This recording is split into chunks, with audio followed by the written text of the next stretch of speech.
Welcome back. My name is Michael, and for this video, I'm going to change the pace a little bit. I've decided to share something that's very personal and difficult to talk about, my eating disorder. Specifically how it affected me, why I had one in the first place, and what I've done to overcome it and establish a healthy relationship with food. I'm doing this because I wanted to give you all a chance to get to know me a little better. And as difficult and embarrassing as it is for me to talk about publicly, it's not a very manly thing for a dude to admit having an eating disorder, but I know that it's a common thing that many people struggle with.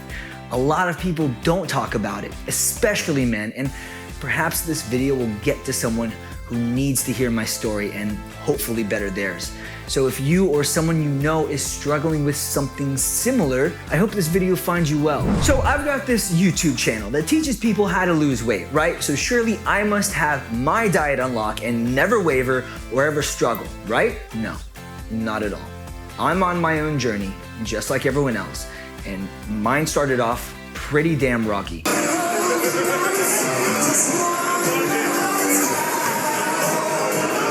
You see, I wasn't an athlete growing up.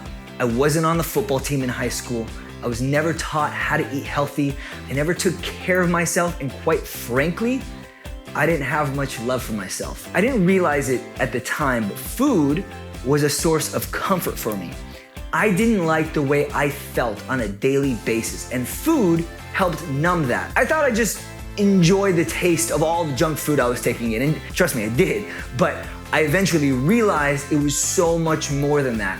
I also later became heavily addicted to drugs, which perhaps I'll save the details for another video, but I bring that up because both food and drugs were a means of escape for me. You see, both drugs and food, especially high-fat, sugary, and salty foods, tap into the brain's reward system. And I don't mean to get all sciencey on you, but they release endorphins, and when you're constantly feeling low, that endorphin rush can become an addiction.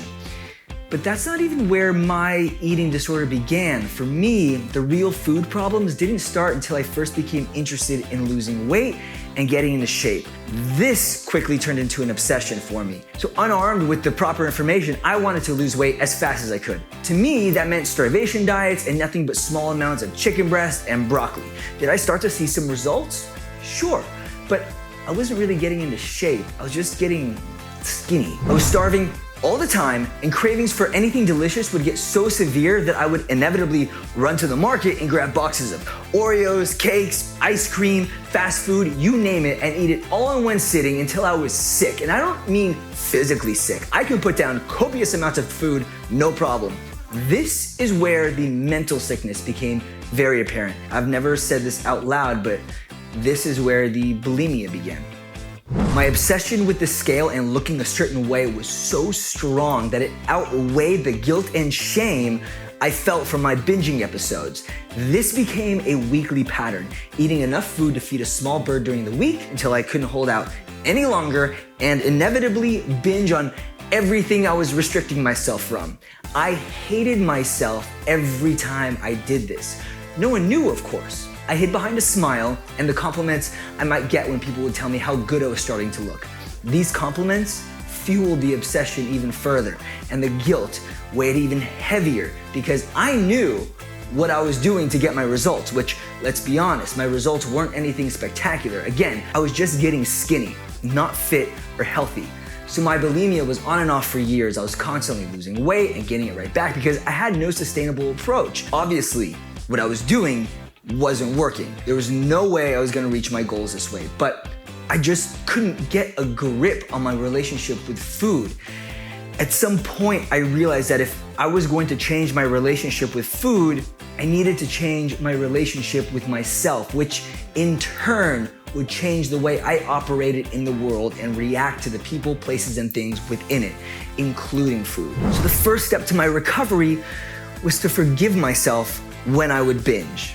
The binging didn't stop right away, but by forgiving myself when it did happen, I wouldn't be guilt-ridden, and I wouldn't feel the need to,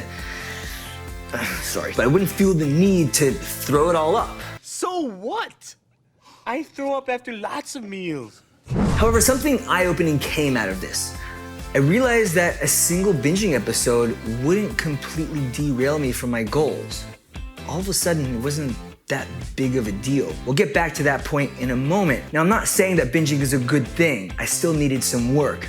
But this was the beginning of growth for me and the first step out of this vicious cycle. When I saw that taking in all these extra calories didn't have this massive effect on my weight loss results, it showed me that I could actually eat more throughout the week and still see the results I was after. But I was still restricting myself from the foods that I loved, the foods I considered bad foods.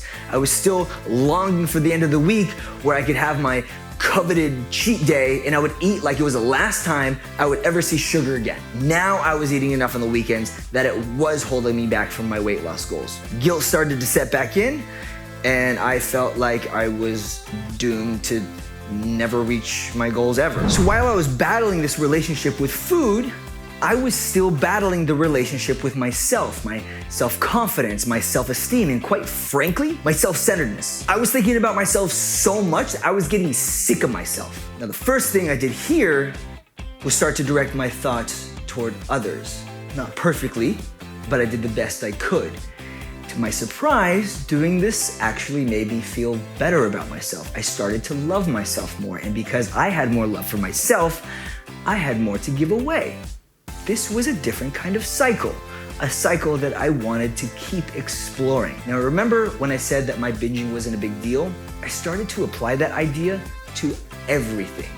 I realized that I was inflating uncomfortable situations in my life, making them bigger deals than they were and much scarier than they actually were. My entire life, I didn't know how to cope with life's uncomfortable situations, and using food was one of my escapes. So by starting to live by the idea that there are no big deals, I didn't have to feel like running away from life. Obviously, big things can happen in life. I don't want to downplay that.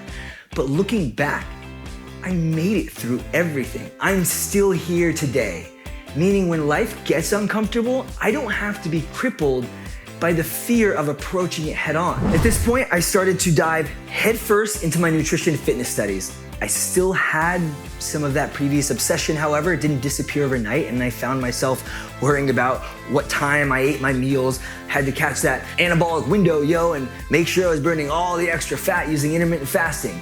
I did all the trial and error on all the diets and all the workouts and found that the one thing that worked every time was consistency. It didn't matter which diet I was doing or which cool new ab exercise I had to try from YouTube. I stopped sweating the small stuff and found consistency through balanced nutrition that included all the treats I tried to swear off all the years before. I eat anything I want today. Within reason, of course, and if I have a weak moment and have a couple extra pieces of cake or whatever, it's not a big deal. Obviously, there's more to my story than I'm able to fit into a short YouTube video, but these ideas were the foundation of my recovery. Self-love through loving others and just taking it easy. Please, if you have any questions, ask, and please share this video around. Like I said earlier, I want to keep this new cycle going, and in order to keep it, I gotta give it away. To help me do that, make sure to subscribe and like this video since it really does help this video get out to more people. So until then, I'll see you in the next one.